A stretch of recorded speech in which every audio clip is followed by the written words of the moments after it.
Welcome. Thank you for tuning in and listening. I was just checking the date because we're categorizing some of the storage of these podcasts and some of the content we're doing, and I clicked up on the top of the Mac and there it is, Sunday the 12th of January 2020, and I actually just sat for a moment and just go, whoa, it's 2020, and I know we've been conceptually for 12 days understanding that it's a new year and, we are in the year 2020, but I was thinking back that I actually turned 40 years old this year.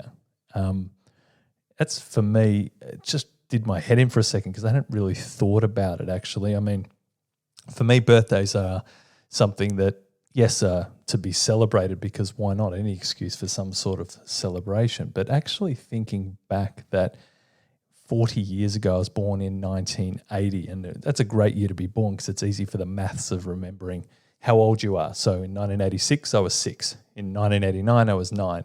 In 1996, I was 16. So it's a good year if you're mathematically inclined. So it was very easy to remember. But to even think that the year 2020, I'd be 40, that basically is just doing my head in because in my mind, you still feel like you're 18 or 20 years old.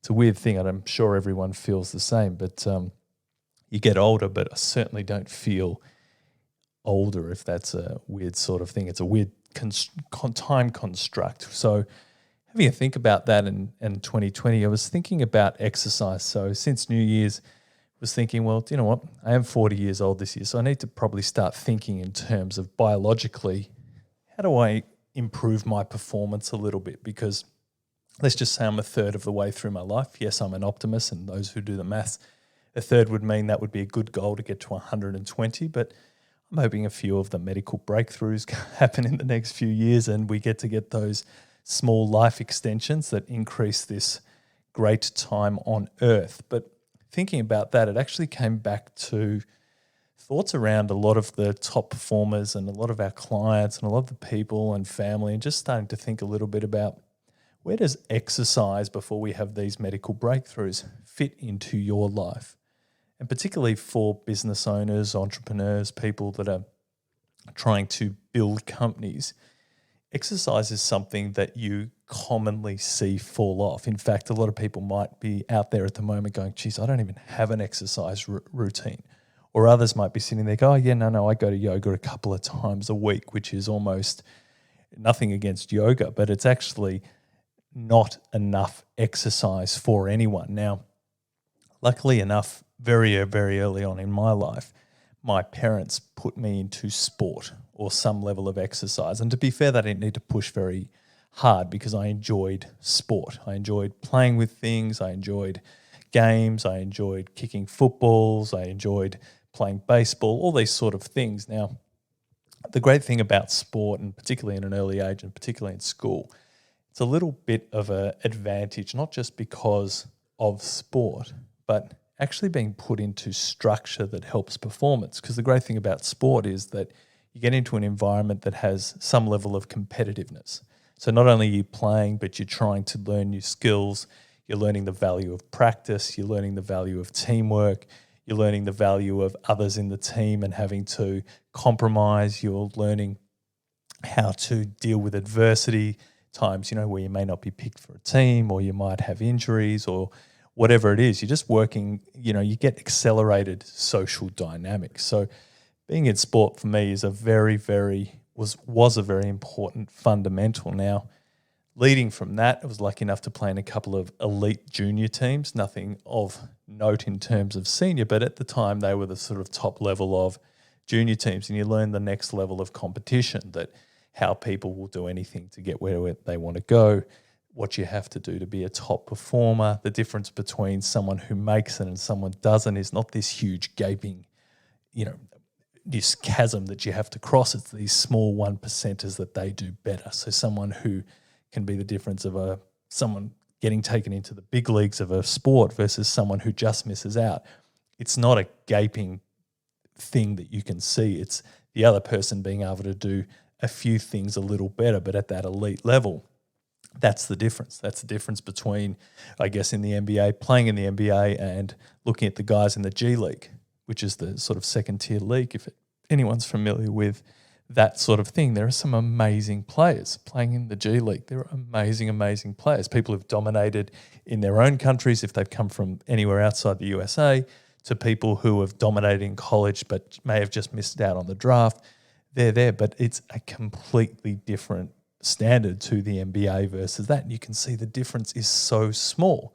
Now, once you start separating that, so the guys that go to the G League versus the guys that are playing in the NBA, you're actually in a more elite, and you start to see the gaps widen from there. But it happens from a very early age, and you happen from anyone. Now, being lucky enough to be in sporting teams, you learn a lot of these skills. You learn all the things that we mentioned previously. But for people who may not have ever been in a sporting environment, you do need to learn some of the skills. Now, you do pick them up in other areas of life, of course, but particularly in terms of contemplation and thinking about my 40th year and thinking about the year 2020, it's more around, as a leader, a business owner or entrepreneur, where are you putting exercise and health as part of your priority?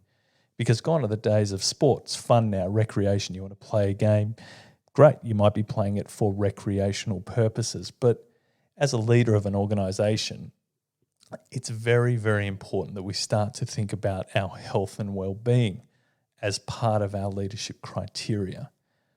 Because it's a little bit like sporting levels. You actually, the more people you get to meet, the more people that you see the levels of success they've achieved, you can actually see that they try and replicate that in most part in all areas of their life.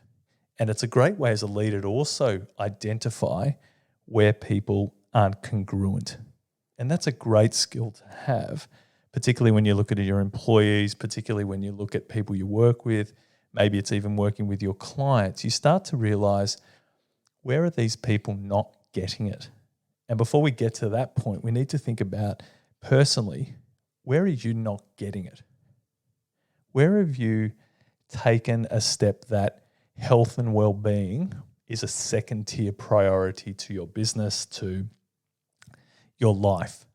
Where have you decided that other things are more important for you to address your general health and well-being?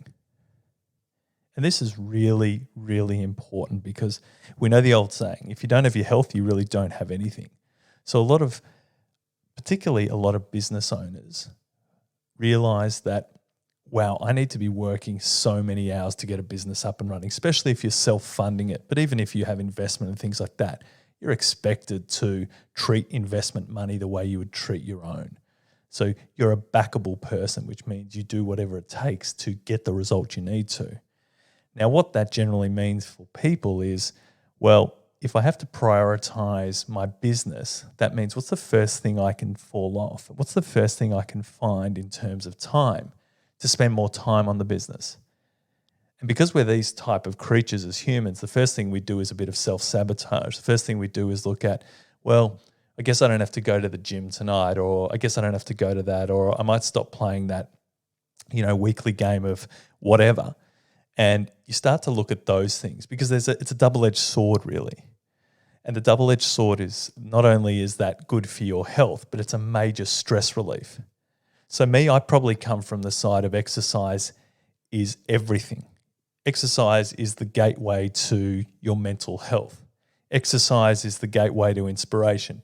The more you feel good about yourself, the healthier you feel, the clearer you feel, the more energy you feel, the more ideas come to you, the more you have the energy to want to try more, the more you have energy to deal with the 1%ers.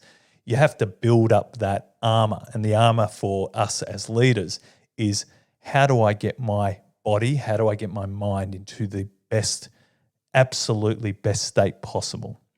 And this is crucial, absolutely crucial, because there are times as an owner, particularly in smaller businesses, where you have to do some unreasonable things. Things like, you just got to do some late nights and early mornings. An opportunity comes up. You don't have the people resources and it falls on you. Sometimes you need to do something that's mind intensive. You have to think, and then you stop that and you have to go to another meeting and you have to be in there and you have to be up again. And it might be the third or fourth time that day. And this is the thing with a lot of business owners, is they start to neglect their health. not only do they don't do an exercise regime, but they start to eat poorly. They start to move their regime. They start to not eat the right things. They start to overdose in sugar. They start to overdose in coffee. They start to eat heavy carb foods to feel full because they know they won't be able to eat to the end of the day. And I get it. It's very, very busy being a business owner.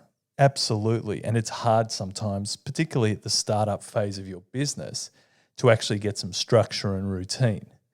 But this is the thing where we need to apply discipline, and we have to apply a different form of discipline because we have to basically let go of having the option not to be healthy. And I know that's very confronting. I realize how confronting that is because not only that, you have to take back or take the permission that you need to keep healthy, but you've got to juggle all these other things. And at times it can feel selfish because you've spent so much time in your business and then you've got to get back to your family, or you spend so time doing this and there are others supporting you and you want to go and support them. I've got plenty of clients that not only do they run their own businesses, but they've got husbands and wives at home supporting the kids while they're doing some late nights, early mornings, and having this sort of, lifestyle while they build a company that's not predictable. And so they feel guilty that if they're going to put in a gym regime that, well, they can't do that because they're already asking so much of their family unit.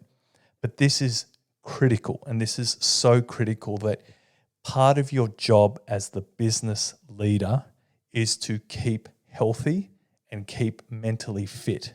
And you can intertwine both of those words. You can keep mentally healthy and physically fit.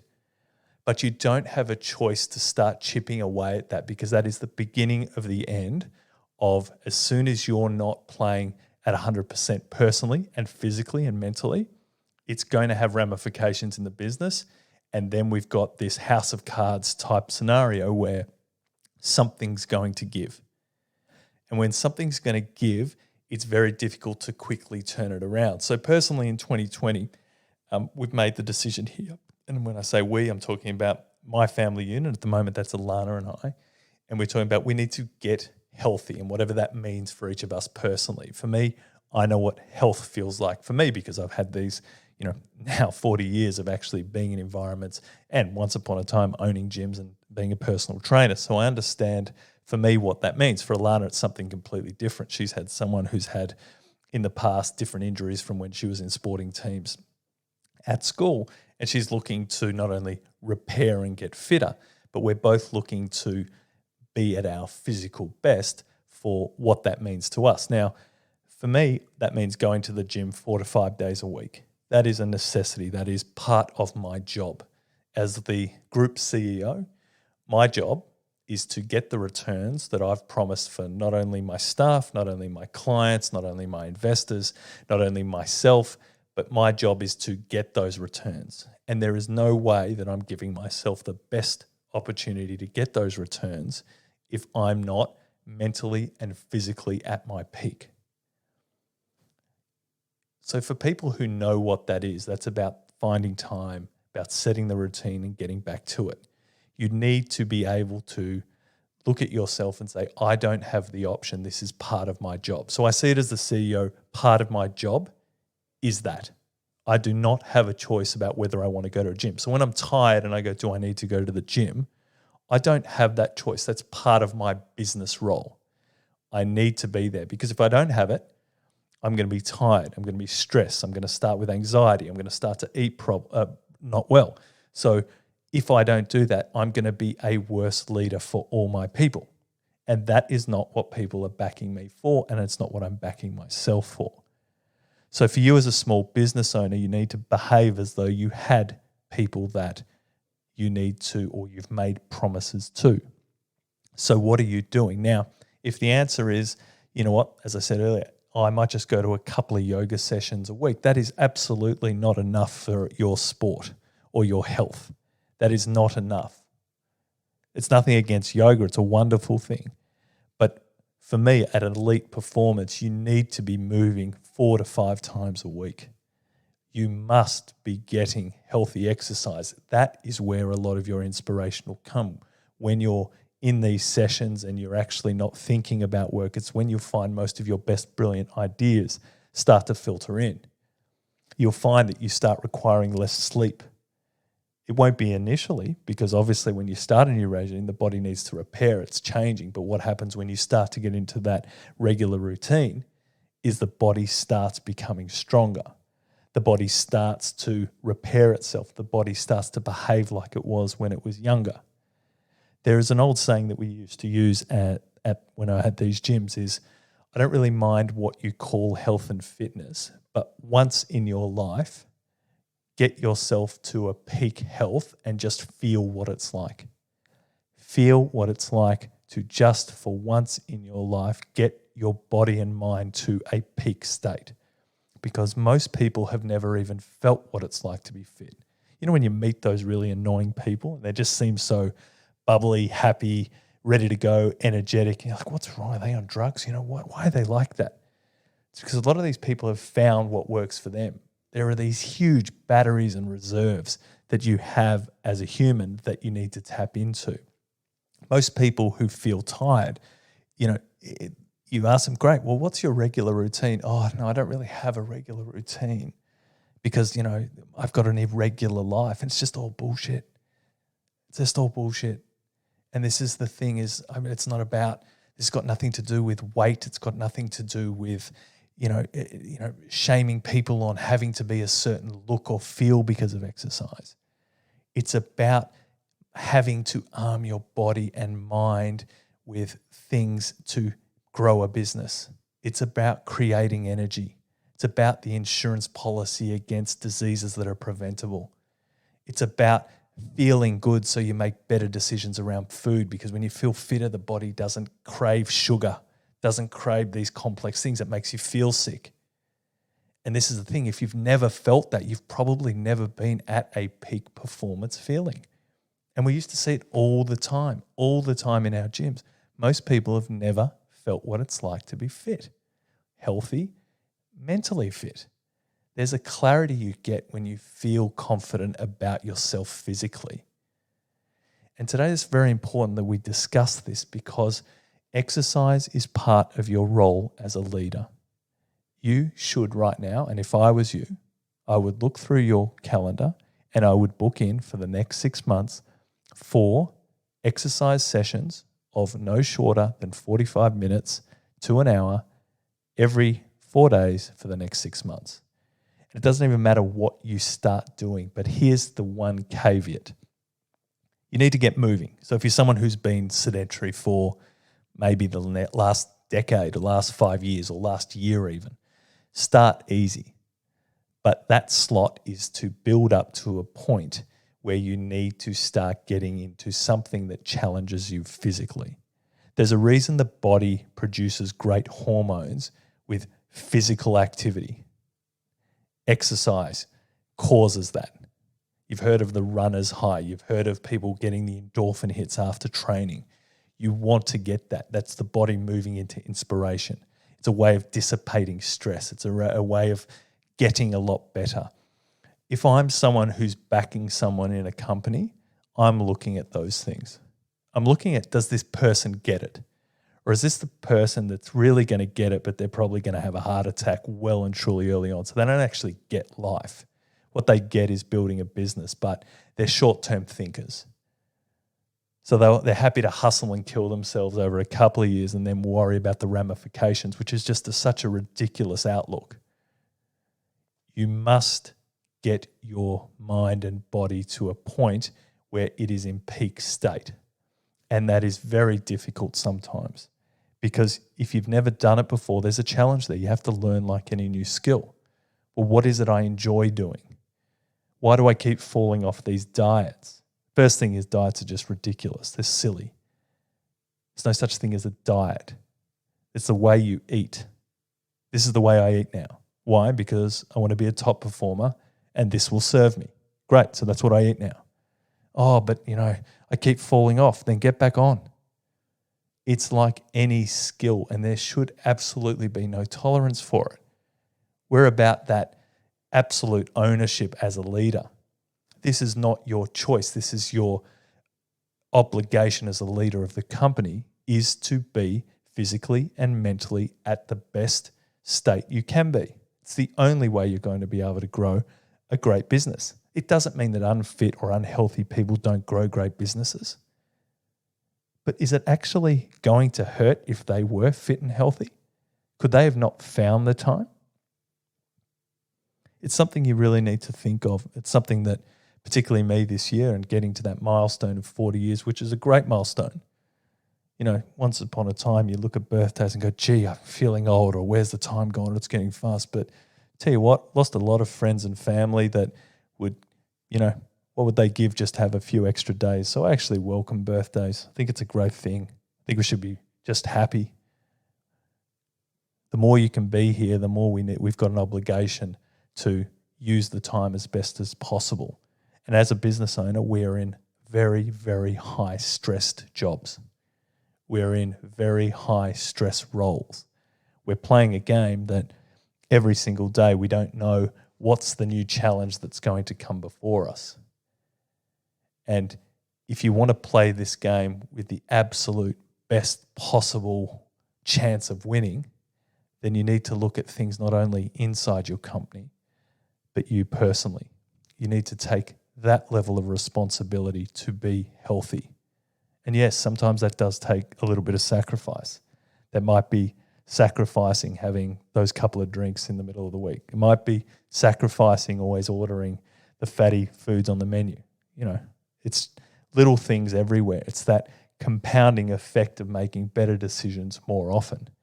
The same we do in our businesses to make a hell of a lot more money is the same we do physically. And as we've spoken about before, we've seen the impact of what happens in your business when you consistently make better decisions about what to do in the business. The decision to make that sales funnel be better, the decision to innovate, the decision to try new things, the decision to do all the things, and what the compounding effect of that is. It's hard to lose when you're constantly compounding the right decisions over and over again. It's just a matter of time.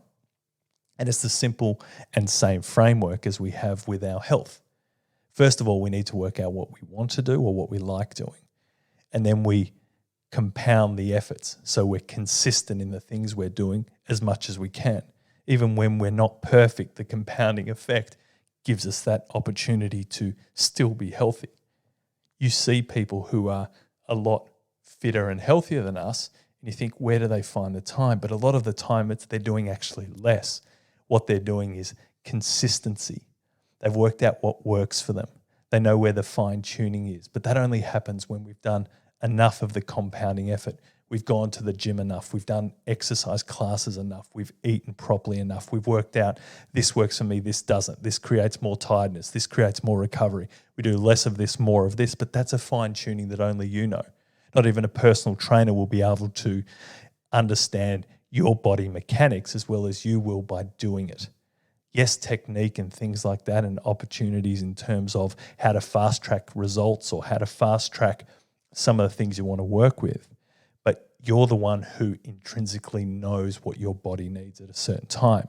And when you get to that level, of health and fitness, you'll start to realize it's not that difficult. It actually becomes a necessity. It becomes a necessity like eating. But you have to at least experience once in your life. Get yourself to a peak health and fitness state and then see how the world around you adjusts. It's a really amazing thing because we've seen it over and over again. We've seen it with clients. When we own the gym, we see with people their lives completely transform. And I actually don't understand beyond obviously the physicality of what changes in the body. But there is something that magically happens when people start to focus on these things. Absolutely, I don't know how to explain it, but things change for them. But you must, as a business leader, work out what is the thing that I need for my physical and mental health, and how do I apply that practically every single week, if not day. There's a lot of things that happen when people are in these high-stress environments, and it's something we need to acknowledge. There's a lot of things that are difficult to deal with just in everyday growing a business.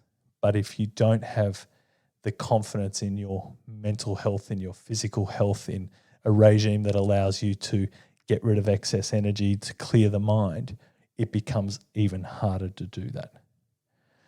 So for that's today, it's the thought that really, for me this year is absolutely critical is, okay, it's the 40th year now. What's my body going to look like and my mental health going to look like in the next 10 years? What's the next decade going to be as a leader? And it's different to the last 10 years in terms of how I physically want to be and what I expect from my body and what I expect from my mind. I might need to start adjusting what I need to do with sleep. I might need to start adjusting what I do with exercise and food. But it's a conversation that I need to have with myself and have had, but it's also a conversation that you need to start having with yourself. What do you actually want your body and mind to be for you as the leader of your business, as the owner of your company? There is nothing more important than getting that right, because the byproduct just far outweighs any time investment that you can make. Anyway, great to chat. A very, very important topic for me and something that I would sincerely take the time to sit, think and contemplate. There's plenty of stuff around in terms of tips and tricks, but also if you don't know where to start, well, pop some comments in or get in contact. We're more than happy to share some of the regimes and things that people that we know do.